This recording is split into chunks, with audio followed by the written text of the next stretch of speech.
I'm gonna see if I can show you the polish pass. This is there as well, the main pass. And it's absolutely beautiful polish. So I let you guys find out for me. I let you do all the thinking and the explanation. I'm just happy that it's working very well. And that it's very, very fast also. So again, it's a hit for us. Working with all really polish or puts a lot of fluoride. Now and then we get good stuff. Again, he's taking it from the rough to the final polish. Yes, sir. You normally use that much water? He does. No, I mean, for your laps. You can. Doesn't matter. So No. always Is that going to close place? It is for him, yeah.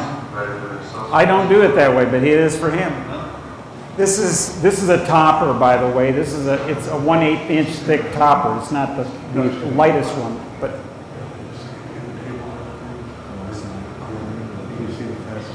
wish I had a better camera. This is what we can give you guys.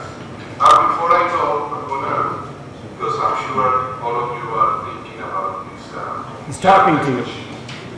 This knob here is used to go left or right, so it's the cheater. And this one is to go up and down. So basically you can do more or less everything that you can with a modern faceting machine. The only thing obviously that you cannot do accurately is to put the right angle, to be certain of the angles. But we have learned, we shot these holes are close to the critical angle of the element, so we do it pretty close to your band, but we're not sure we measure with the angle reader. So basically you can do a lot of things that we can with our machines with the champions. So I say goodbye for now, wish I could have you faceters, and I hope you have a great time. Bye bye. And he really would love to have been here. It just wasn't conducive for doing so. This is just a picture of the components here, picture of the components for using the lightning lap. I like using the Jarvie transfer simply because it allows so much space between the posts to be able to run it. Of course you have the magnetic base, and you have the floating post that I call it, and then the pointer that is there. And this is what we're going to see in the MagDop video here. And of course, this is a universal transfer from Faceter, showing it in place. It's the Jarvie transfer, or Faceter as well known, and the MagDop. We put the MagDop base in the transfer fixture, and now the floating post with the silicone. Fix the stub to the silicone and set this assembly on the MagDop base. Choose the pointer, which is machined center. Bring it down to meet the stub. Remove the stub via the floating post until we center directly over the stub. Now we're going to replace the pointer with the chosen dot.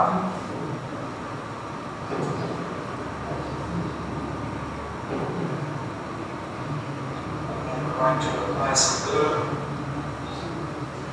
to the stub. We're pretending to apply glue.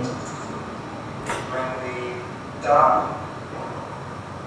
to the stub, press, and once it's set, you're ready to fasten.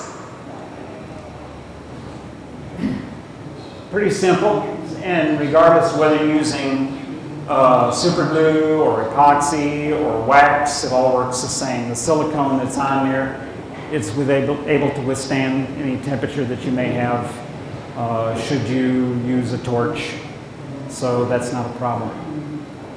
This is a stone that was cut by one of our men in the group here, Chuck McCoy. It's jewelite. And this one, if you'll notice here, has some unusual cuts in the base of it. It's actually been cut with concave facety using my lightning lap mandrels. And in fact, he used, was it 9 millimeter, 11? He used 11 millimeter on this one and 9 on the earrings that he did because it was an ensemble. And I'll show that again so you can see it. But it's a gorgeous stone. Jewelite is awesome stuff.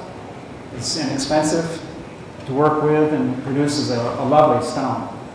But my mandrels, I decided to make some that were smaller by request, and so I'm doing that. In fact, I'm planning on making some that are even smaller than that as time goes on. So those of you that are interested in that, or if you're planning on getting into mandrels in the future, be aware of that.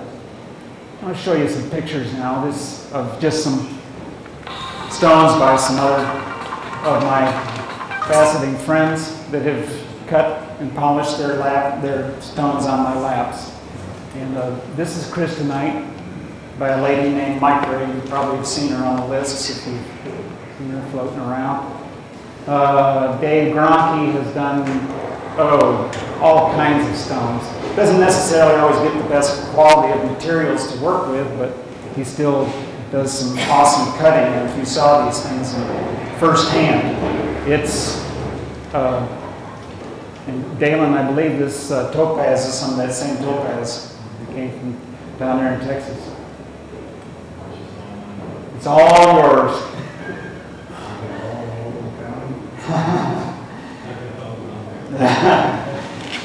David Hudson is also somebody else you're probably familiar with. This is something that's up on my website, and it's a trillium synthetic that he did, again using the lightning lap. I did this on some material, I just call it the Lunar X glass, simply because it was material that was made for NASA.